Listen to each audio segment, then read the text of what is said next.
Welcome to the Rocinante podcast. We want to thank you for choosing to spend your hour with us. Sean P. McCarthy here with Angela Nagel. And today we wanted to talk about the Chinese economy. And I think the reason for that is because most English language writing and discussion on the Chinese economy is quite bad. An example would be Gordon Chang, who is considered an expert in the West. He wrote a book predicting China would collapse in 2011. He then updated it to say that China would collapse in 2012. He then wrote an article that said there would be a revolution in China in 2016. And I'm sure he's got another book about how it's going to collapse coming out in 2030. Basically that kind of thing. And I think the reason these discussions about China are so poor is partly that there is a cultural gap between the West and China, and partly because there is an ideological gap. There's this belief that China calls itself a communist country, and in the West we're all taught that communism can never work. So of course, if China calls themselves communists, well, they're just about to collapse any day now. So today we wanted to get beyond the ideology and talk about what is really there and how it functions. And our guide for that will be the book How China Escaped Shock Therapy by Isabella M. So this episode will be partly a review of that book and partly a more general discussion of the Chinese system. But before we get there, we would encourage you, if you're interested, to become a premium subscriber. You can do that either at patreon.com/Rocinantepod, that's ROCINANTEPOD, or at Angela Nagel's Substack, angelanagel.substack.com. That will get you access to 4 premium episodes a month, and your support allows us to keep doing this podcast. So with that out of the way, I wanted to start just by asking you, Angela, what were your general thoughts and takeaways from the book How China Escaped Shock Therapy by Isabella M? Well, I was just thinking when you were asking for the premium episode, you say you want communism, but now you're asking for money. That kind of stupid style of argument. Yeah, and everything about China is unsurprisingly going to be wildly biased. It would be like thinking in the middle of the Cold War that you would get an unbiased view of the Soviet Union, and even sometimes it's a pro-China bias, but you can still see, sometimes you feel like, look, I'm an adult. I just want to know facts about this. I don't want it to be always editorialized. And so we were talking about that before and how we should kind of get into this subject. And initially I thought maybe like a big sweeping history of China would be the best way. But this was your suggestion, and it's definitely a very good one because you actually do kind of get a sweeping history ultimately, because you see the way in which older ideas influence a kind of experimental dual track approach that is actually very pragmatic, which helped them to escape shock therapy. So we know the term mostly from the Russian example, and it typically means, my understanding is it typically means rapid privatization of formerly nationalized or government controlled resources and industries. And there's always a promise that this is going to unleash growth and wealth. And the result, as we see in the post-Soviet Union years, is typically disastrous. So China had to then look at that and take a different approach and not assume that those advisors in the West had their best interests at heart, obviously. And so a couple of things come to mind for me. One of them is that shock therapy is really colonization in a way. It is a domination of a defeated country, usually.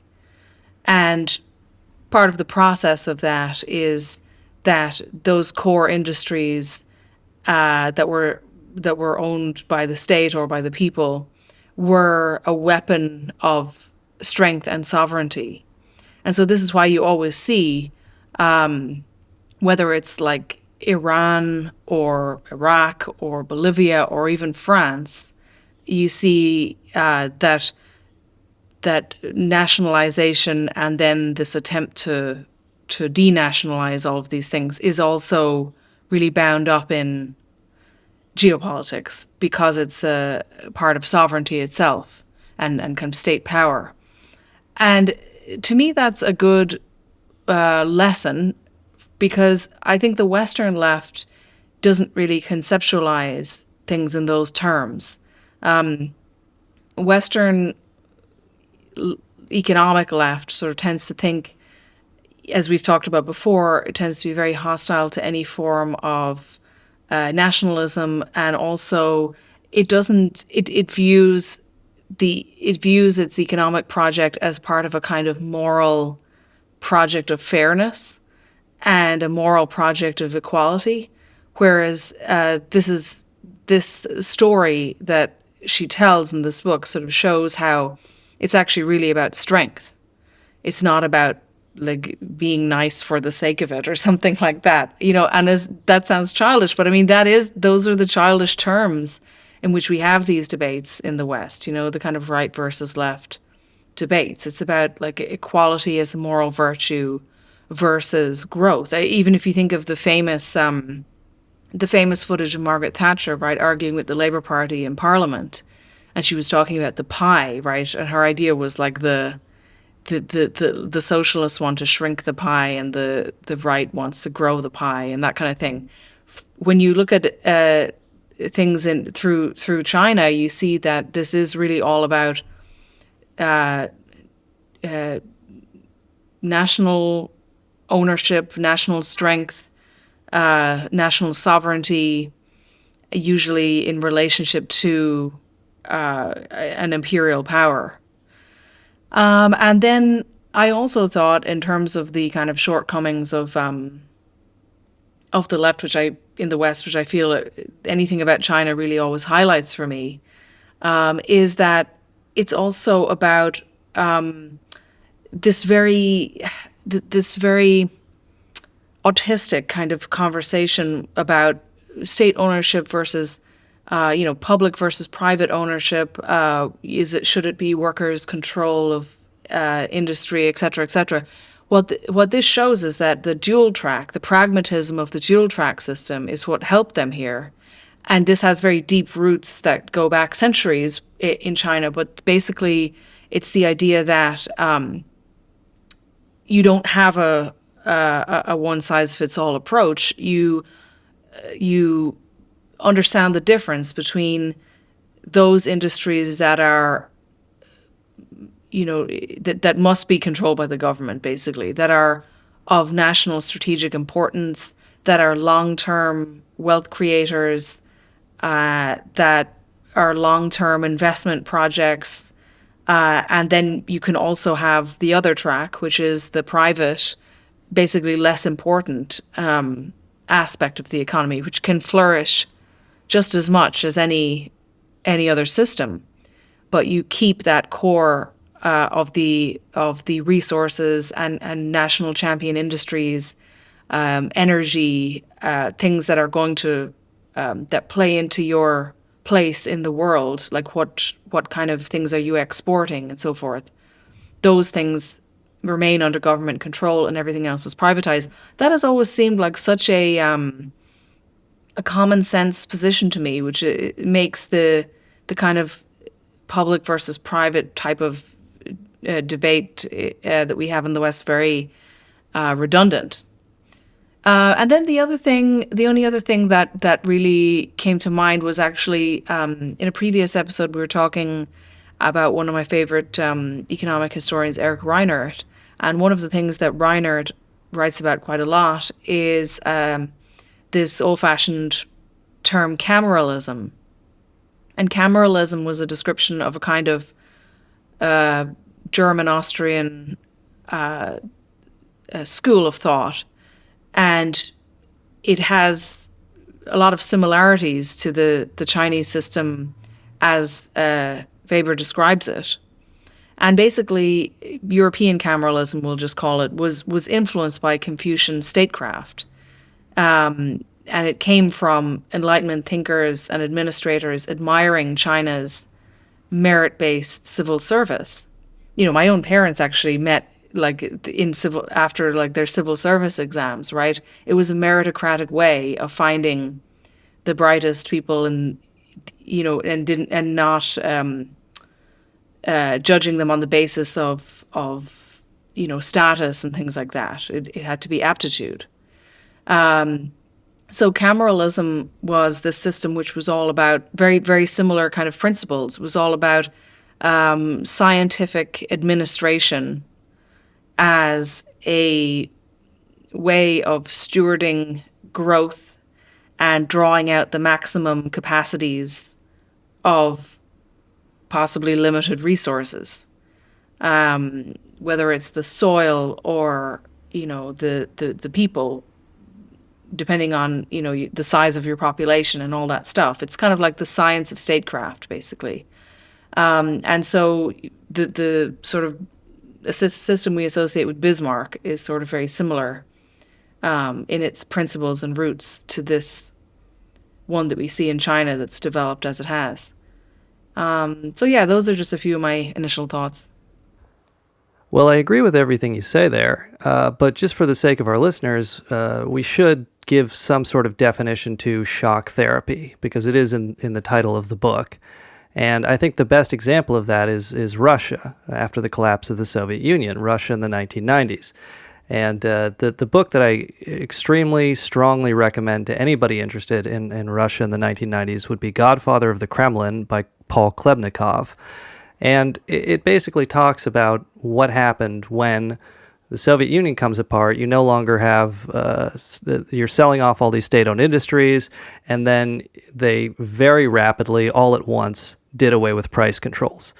And as we're going to talk about, the Chinese kind of came up to the precipice in 1986 and 1988, but they backed away from this kind of rapid shot, what they call a big bang price liberalization, which is, the state had previously controlled the price of grain or tobacco or, et cetera, and then all at once they just said, we're just going to let all of these prices float on the market.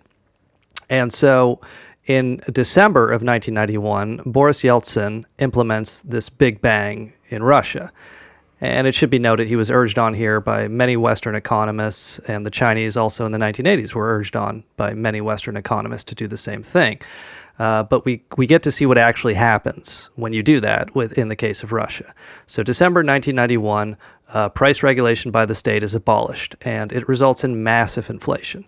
The inflation rate in Russia in 1992 is clocked at 2,500%. Over the course of the 1990s, from 1992 to 1998, these are statistics from Godfather of the Kremlin, 3 million excess deaths occur in Russia. This is primarily, a lot of it is alcohol, a lot of it is suicide, what are kind of called deaths of despair in the United States now, but 3 million excess deaths, a 50% collapse in GDP, 100 million Russians are pushed into poverty, and the book has very heartbreaking stories of Russian World War II veterans being forced to sell their war medals on the streets of Moscow in order to just buy bread, in order to just survive. And occasionally in the United States context, you will see people invoke Russia in the 1990s as saying that we're headed there, or even that we're already in there. And it is important to know that we're very much not in that situation yet. But we always could be. But what happened to Russia in the 1990s was such a horrific human catastrophe. It was one of the most massive mortality events outside of a war in human history. When we talk about 3 million excess deaths in just 6 years, I mean, that is like a war, but it was done through, as you say, economic colonization. So it's just very interesting in this book because China, as I mentioned, came to the precipice, but they wisely did not pursue this policy, even though they didn't yet know what the consequences would be. And then later, Russia went down this path, and we all tragically learned what the actual consequences are. Yeah, how far in history does that book go? Like, does it go kind of close to the present? Does it show the reforms to undo some of that stuff in Russia? Well, Klebnikov wrote such a good book that he was shot to death in Moscow in, I believe, 2003. Um, but it kind of goes right up until he was assassinated in 2004, excuse me. But it goes right up until President Putin takes over around in 2000. But actually, interesting, Adam Tooze, in his book Crashed, he talks about one of the first things that Putin does is bring the oil industry back under state control.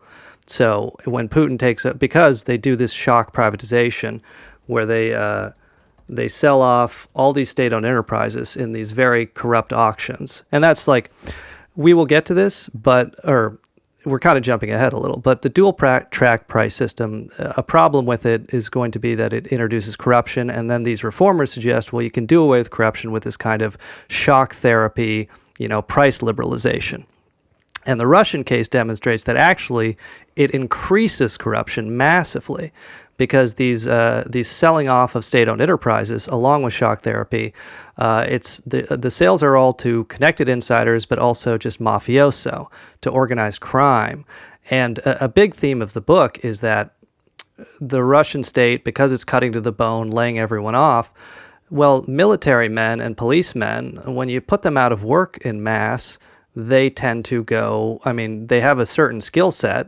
They can be violent. So a lot of them end up becoming enforcers for organized crime, security for organized crime, assassins, these kinds of things. They just get pushed into the underworld because they're out of work, they're not getting money from the state, and they have a very particular skill set. But the Adam Tooze book does demonstrate that and so, these oil sales, these privatized oil sales, they're mostly all corrupt.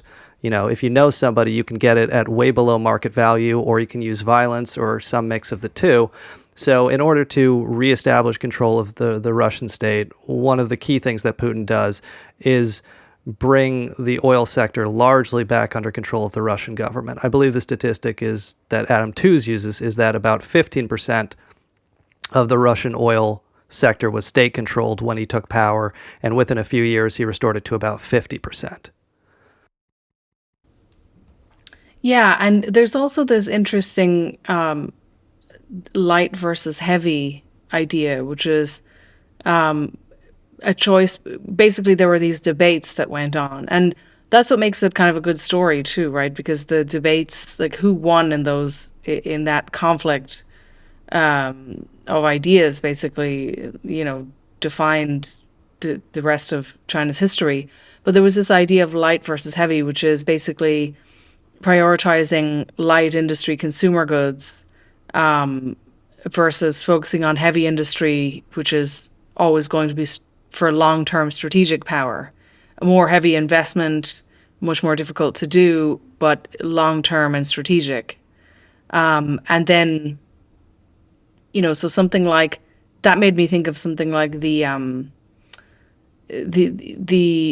debates that went on in the deindustrialization process in the West, which was that basically the quick returns on the consumer light end of things. It's easier to make a case for that because you can say that this is value added, right? Like if something that doesn't require, like setting off bombs in mines and doing all this incredibly highly expensive, industrial work. If something like that has better returns, it's very easy to make the case for it. And that's very much what happened. Those people kind of won the argument in the West when it came to industry, whereas the people who now argue, I guess on the Trump side really, who now argue that there is actually some value in heavy industry, they're making that case, and the people saying, oh, well, nobody wants to go and work in the shoe factory or whatever, they're missing the point, because the idea, in its defense, or is basically that there are longer term and more strategic returns on heavy industry that can't be justified through just short term profits, and that it's a mistake to understand value added in terms of short term profits. If you are able to produce steel and rubber and things like that, like another debate, she calls it like, well, I guess it was called the salt and iron debate. And it was on basically whether the government should maintain state monopolies over salt and iron, because salt is essential for preserving food, right? So people can eat. You won't have anyone starving. Iron is for weapons primarily. So, in the case of light versus heavy, the light people can say, the profits are so much higher on light industry, but the heavy industry people can say a country that can produce massive amounts of steel and rubber can put an army together, and can be a military superpower. So now we see America having taken the light strategy, perhaps wrongly. If some of the analysis that we discussed, for example, with Malcolm is right, then it has manifest as military weakness, as iron weakness. Yeah, and this concept of light versus heavy, that's the first chapter of the book. And to the listeners, please excuse my pronunciation throughout this episode. But the first chapter of the book does discuss the alternate economic and political theory and history in Chinese society, where, of course, in the West we have Adam Smith as, the beginning of all this. But it talks about this collection called the Guanxi, which is a collection of Chinese political, economic, and philosophical texts, anonymously written and compiled during the Han Dynasty around 26 BC, but likely mostly written during the Warring States period from 476 to 221 BC. And that's where this concept of light versus heavy principles in economics comes from. Light loosely meaning unimportant, heavy meaning important. The Guanxi is based on principles to develop and strengthen the state and the army. And it's interesting that during the dynastic, the imperial period of China, it's obviously very important, but Weber makes the argument that the Chinese communists also were interested in these principles and very much, to an extent, followed and utilized them. And of course, the salt and iron debates, as you mentioned, salt and iron were so important that the state, even the imperial Chinese state, the ancient Chinese state, recognized that it had to maintain a monopoly there. And also what was called the ever normal granary system, I find so fascinating. It was a long-term feature of the Chinese imperial system. It was just for the storage of grain, also to maintain a price floor.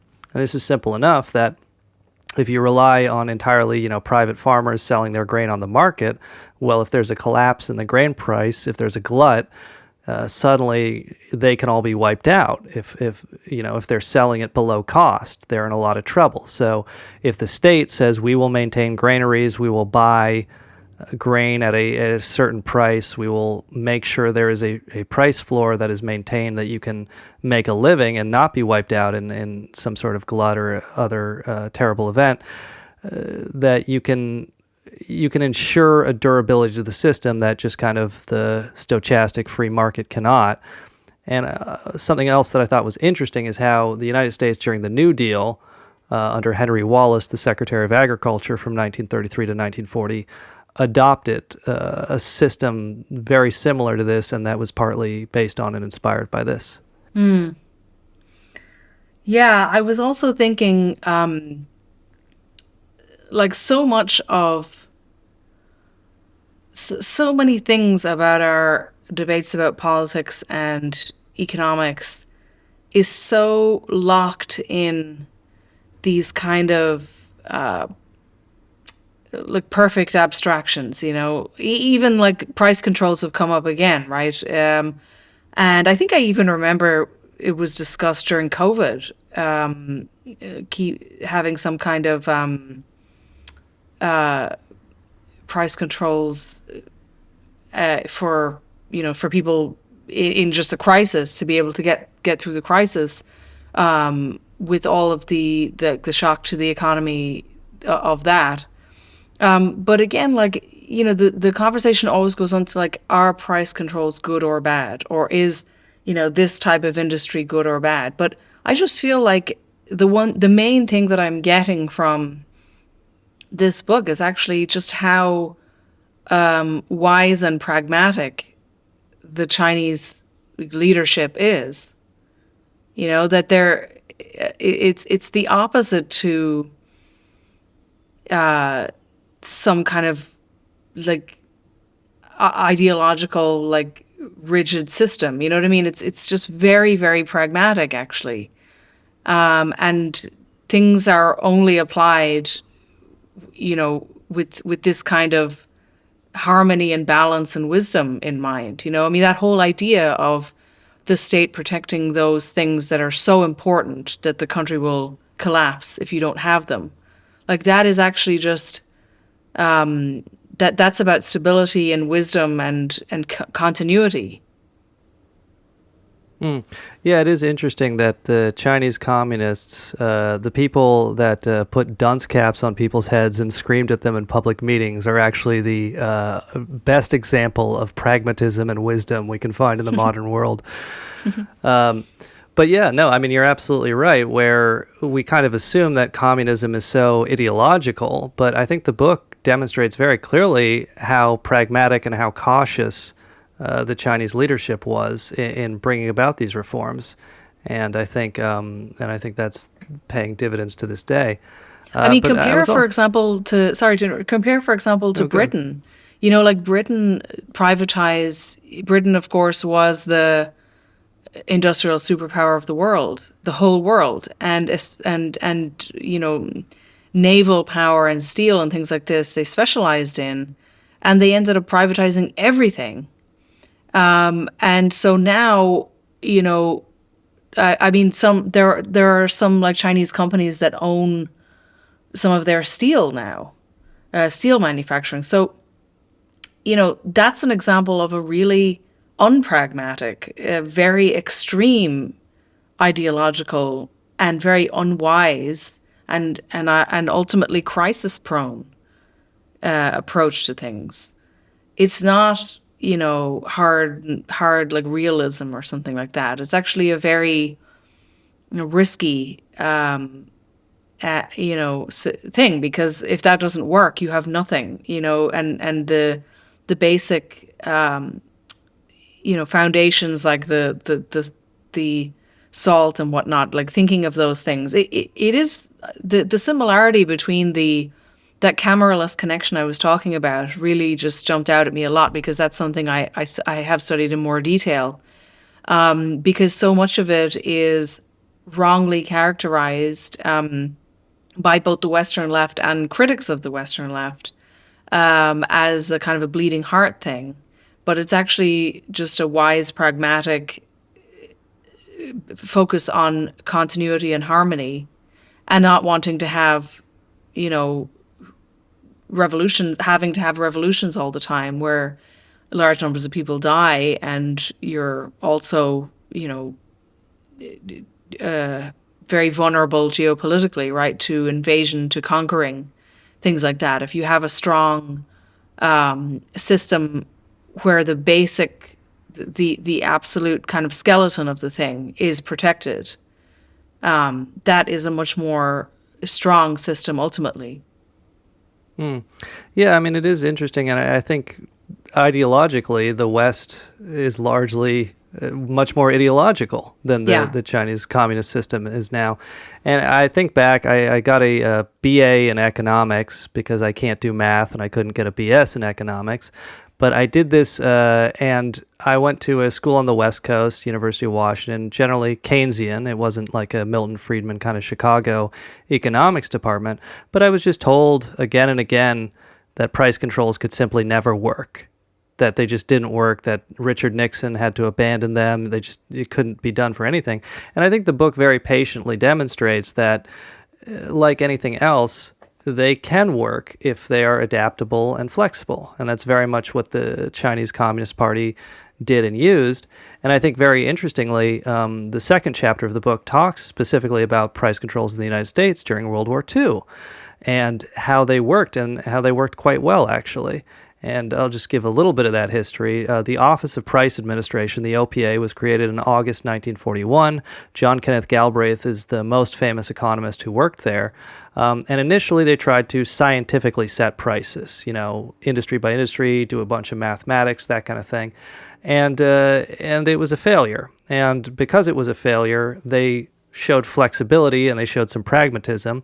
And they adopted the plan of this Wall Street financier named Bernard Baruch.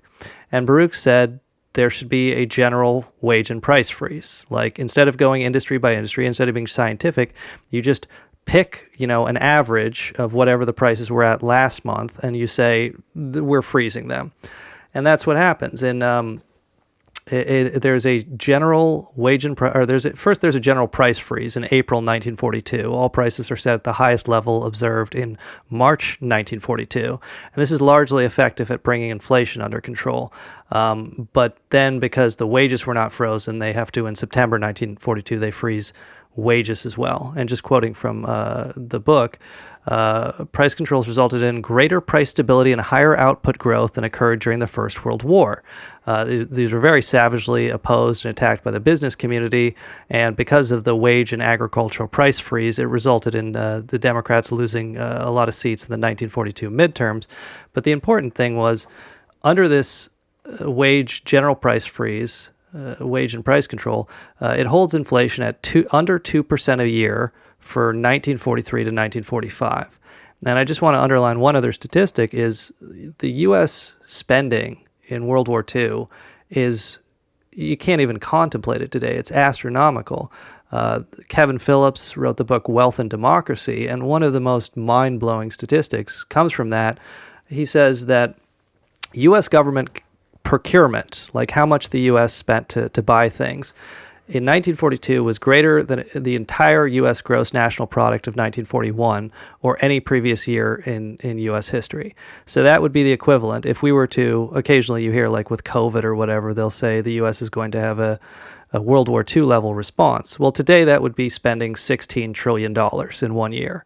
To just give you like a sense of the scale of how much government involvement there was once the U.S. launched into World War II. And in spite of that massive, historically at that time, unprecedented spending, they were able, through price and wage controls, to hold inflation under 2% per year and actually have output be greater than it had been in World War I, as well as inflation be lower. And the general takeaway that the book, or argument that it makes, is that price controls are easier to impose in monopoly industries. They're more difficult in perfect competition conditions. Yeah, I was also thinking how much of this could actually be forced to happen under Trump. I mean, you know what I mean? How is he going to do, because a lot of the things that were brought in under the shock therapy are things that Western economies kind of did to themselves. In different circumstances, it's not imposed from the outside. It was slower, and a lot of it was, offshoring kind of heavy industry and things like that. But I was thinking, it could possibly be that renationalizing very important parts of the economy and even possibly doing price controls, that kind of stuff maybe become necessary, particularly if war is involved, like a large-scale war, we'll say. I don't see how the American system in particular can really avoid these types of measures. And like we see from this book that it has been done before. Yeah, and I mean, I do think about that a lot, and I worry that the American system currently is a lot like the nationalist Chinese government, where it's kind of systemically corrupt, might be the word I would use. But essentially, they want to control prices. They have every desire to control inflation, but they are not able to take on the rentiers, the powerful classes that would allow them to do that. And I just wanted to mention one other thing about U.S. price controls that the book brought to my attention. In the U.S., there's a really abrupt end of price controls. The World War II ends. Harry Truman signs an executive order ending wage controls October 1945. Then Congress won't pass a gradual price control liberalization bill. So in July 1946, just in the first 6 days, when price controls end in July 1946, just in the first 6 days, there is 35% inflation. There's a Democrat Party wipeout in the 1946 midterms. And they contrast that with the United Kingdom, which kept price controls until 1949, 1950. And a consistent theme of the book is just one, obviously inflation has a massive political cost, and two, the gradual easing of price controls throughout all historical examples seems to be much more effective than just kind of the sudden shock, let's do it all at once, let's rip the Band-Aid off. Yeah, I mean, gradualism and pragmatism is actually ultimately what saved them here.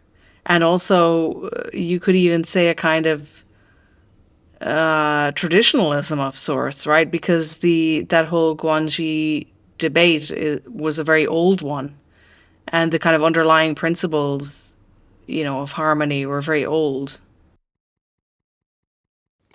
Yeah, and just to kind of go to China itself, which the book, after spending chapter 2 talking about the U.S. experience with price controls, which did later inform the Chinese debates, but it goes back to China, and it discusses some general history. Just as one example, China was about 1/3 of the global GDP in 1820, and it was down to 5% in 1950 when the Chinese communists took over.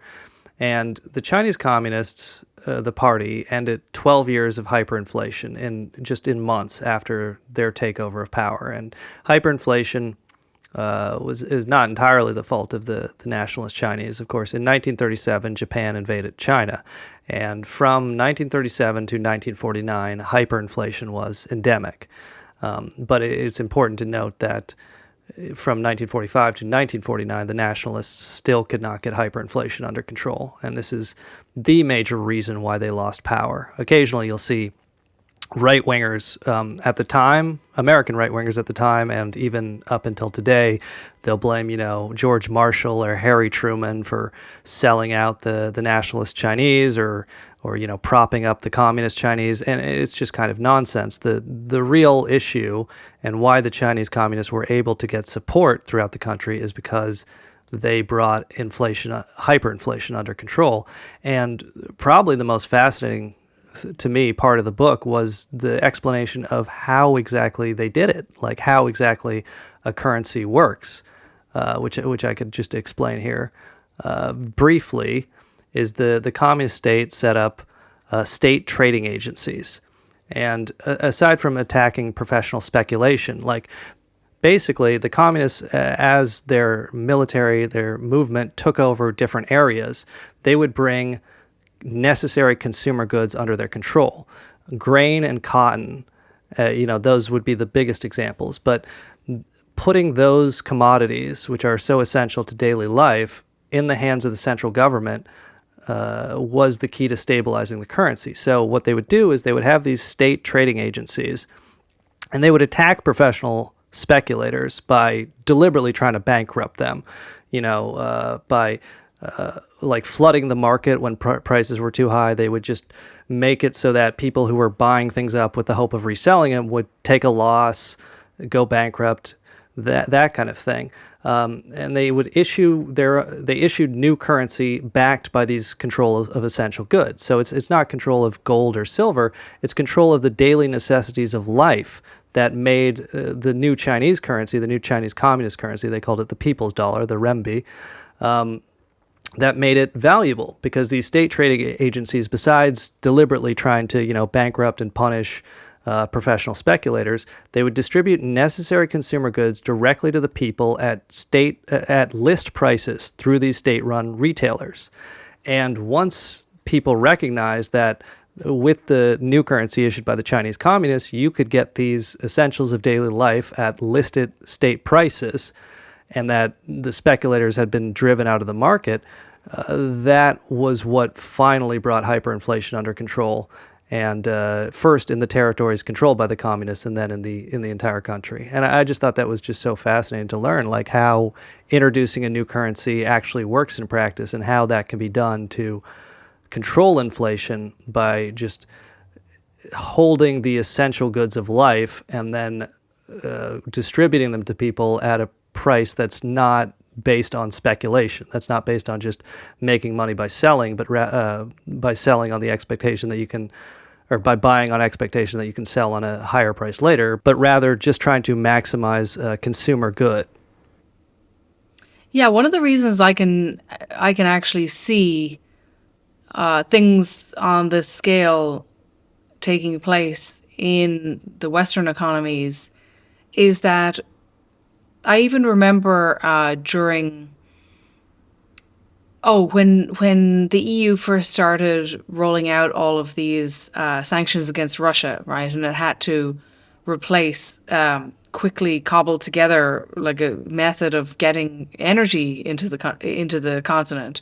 I remember reading just here and there, kind of in Germany and different places, that these refineries and different things are being nationalized, and so just like that, all of the things that you think are kind of held together by some belief or some ideology, state ideology or something like that, they can all be wiped away in a day. And when something like that is involved, when the geopolitical pressures, that you are under, like if you're going through this shock therapy or situation that the book describes, it is kind of an act of war. It is like you are either going to be colonized or not, basically, but depending on how well you deal with it. And in circumstances like that, every neoliberal will immediately turn into being totally fine with sweeping nationalizations and price controls and all of it. I mean, it could happen any day, I think, because the ideology just comes after as a way of explaining it to the people or the citizens or the rest of the world or something like that. But I think something like that will. I mean, if the kind of ramping up of global conflict keeps going at the pace it currently is, I definitely think we could see reforms of this magnitude. And now, at this time, I guess all of these shock therapy things were dismantling the Soviet empire, basically, right? It was dismantling, countries that were on the other side of the Cold War. And now, in this case, it would be just a case of protecting things that are just fundamental to security, to national security. Like you can't have your enemy in a war manufacturing your goods and your technology and stuff like that. So, I mean, this thing, I just think that this process that kind of Trump has started, however chaotically and whatnot, is going to continue. And this kind of renationalization and reshoring and all that stuff is going to continue because it has a kind of logic to it. And it is about, because it's a colonial imposition kind of in a way. And because America has done that to others, like they know how it works, right? So you have to stop others from doing it to you. Well, it is fascinating where, I mean, I always think of that old Lenin quote about the capitalists will sell us the rope we hang them with. And I think that applies pretty well to what the U.S. did when it outsourced to China. I mean, the Chinese have been, they've imposed an embargo on certain heavy metals or rare earth minerals, excuse me, that are essential for U.S. military production. After planning to set up state monopolies over these, they've now kind of turned the tables and said, well, you can't have them if you're going to have a belligerent tariff policy against us. And I just think it's so fascinating where, I guess, short-term greed trumped any sort of long-term planning or long-term recognition of China as a potential state adversary. It does make me wonder if U.S. state planners just assumed that the Chinese government would just kind of go along eventually with shock therapy or some sort of total privatization or total marketization, and they just never even anticipated that maybe the Chinese state and the party would continue to kind of go down this path of having a large role for state-owned enterprises and planning, if not central planning, at least intervention in the economy through powerful state-owned enterprises. And now we're kind of at this place where the U.S. is trying to break away, but it's very interesting to me where it's not necessarily too late, but I think it is too late without a very fundamental restructuring of the United States that I just, at this point, and I think you are right that as situations change, these ideologies will change, but it does kind of shock me that in spite of it being kind of obvious that we're in this situation, I just don't see Democrats or Republicans even kind of discussing the idea of, let's say, state-owned enterprises or that there should be kind of essential goods. I mean, that are the heavy industries should be controlled within the United States. At least, as you were saying, the Trump people are talking about tariffs, but I think they're just kind of still on the assumption that, okay, we'll just do this and then private industry will figure it out. But I mean, maybe in, a year or two when that hasn't happened, maybe there will be some revisiting and maybe people will say, okay, well, how do we actually get this done? And maybe finally then we'll have some discussion of state-owned enterprises. Yeah, because I mean, I think that the logic that the pro deindustrialization people used was basically you're just you're using the logic of moving up the value chain. And so we know from economic history that the practice of getting the colonies to do the agriculture and the industrial core to do the manufacturing, that benefited these, Britain and other world powers. And so they just applied that on a bigger scale, where then the less advanced countries would do the manufacturing and the imperial core would do the brain work, basically. But I think that even if you think of something like the totally shocking spectacle of the beepers, right? Like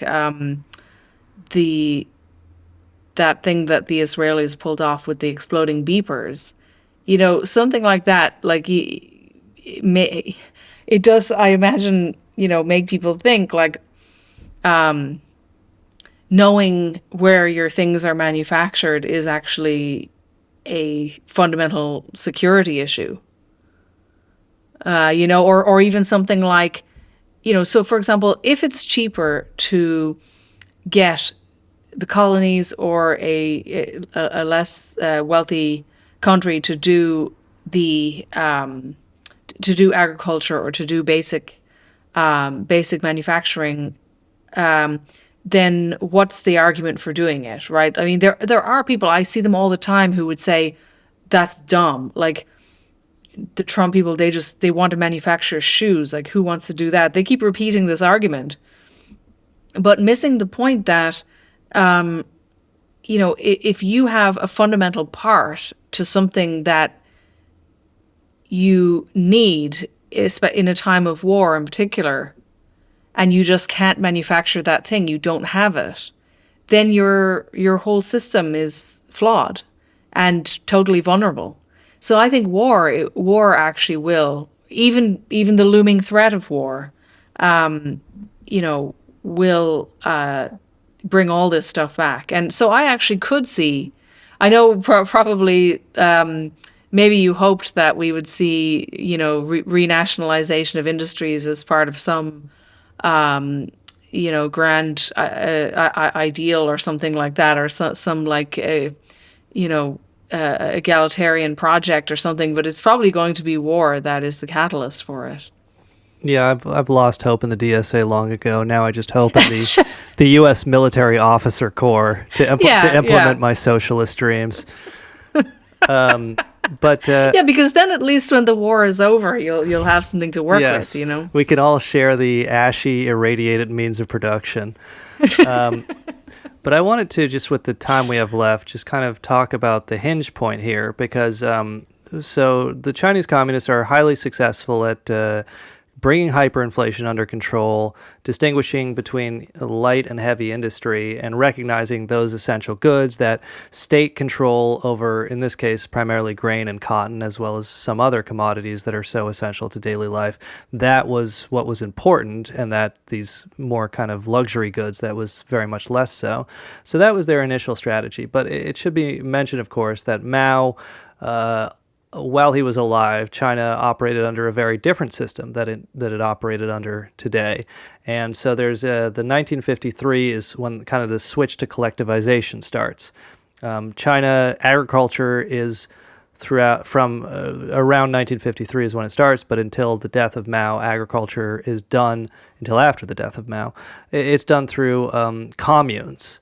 And so the central planning authorities would send quotas to these communes, agricultural communes. And the book makes a very interesting argument about how Mao-era industrialization was largely driven by transfers from rural peasants to urban areas. The state would requisition quotas of grain or whatever else, and that in turn would pay for the Mao-era industrialization.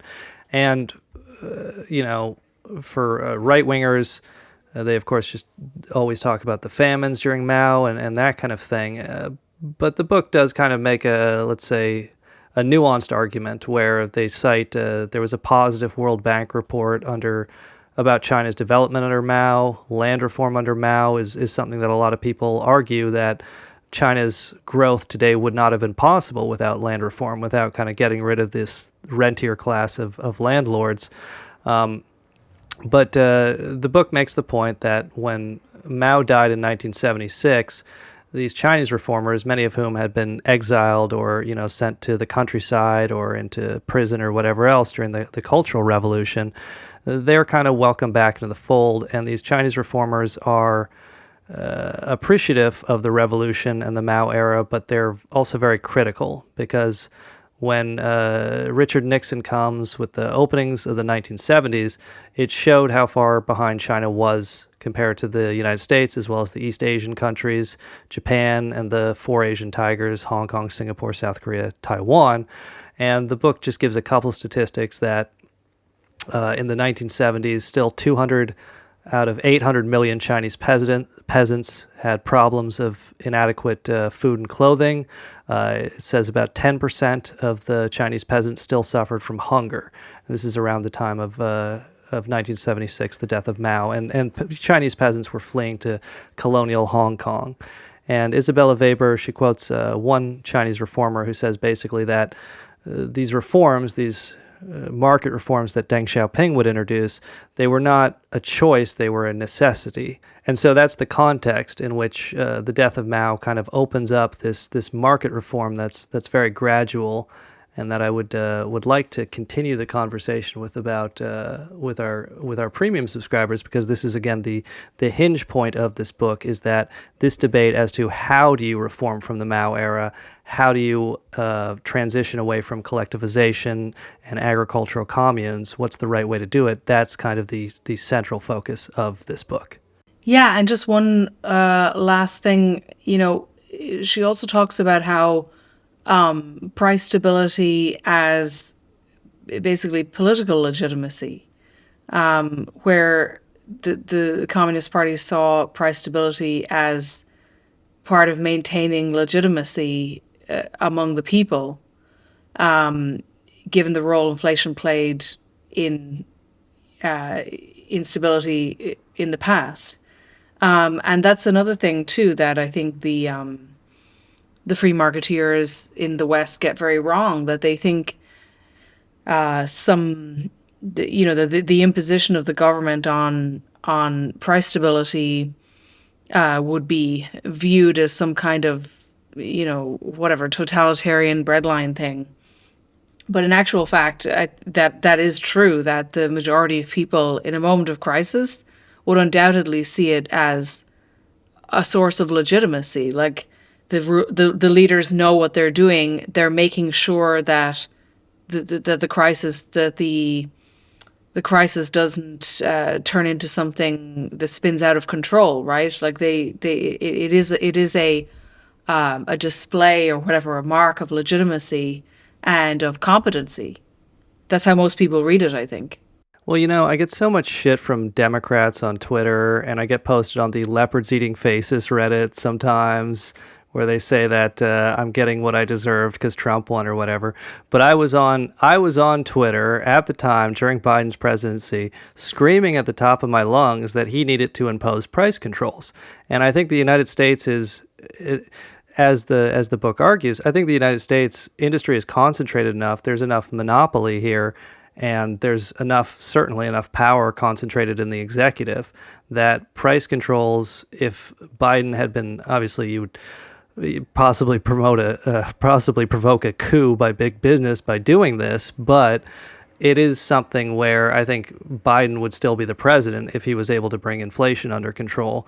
And they were, probably because of constraints of the system, they were politically unwilling to do that, even though they were certainly economically able to do that. Well, listeners, I have a little bit of a teaser. The after the credits trailer is that in the Cultural Revolution, Mao sent about 17 million urban youths to the countryside. And I think another fascinating part of the book is that when they went out to the countryside and they saw the rural poverty that was continuing into the 1970s, a lot of those urban youths came back and became reformers. And this heavily influenced the Chinese reform debate. And one of those urban youths sent to the countryside was named Xi Jinping. So if you would like to hear about this process of reformation within the Chinese system and what it actually looked like and how it worked, please become a premium subscriber. You may do so either at patreon.com/Rocinantepod, $4 a month, or at Angela Nagel's Substack, angelanagel.substack.com for $6 a month. You'll get all our premium episodes, as well as Angela's lovely writing. So we want to thank you for being here with us today, and I want to thank you, Angela. I very much enjoyed this conversation. I very much am glad that I read this book and learned a bit more about the Chinese system. Yeah, thank you. It was your suggestion, so yeah, it was really interesting. Yeah, well, I would if you weren't pressuring me into reading something, if I didn't feel an obligation. I would just be... I bully him behind the scenes, everyone. Just high on my couch playing Hitman. But instead I read a book, and hopefully I was able to share some knowledge with you, the listener. But we very much appreciate you listening and supporting, and we'll either see you over on the premium or we'll see you next week. Thank you, and bye-bye. Bye.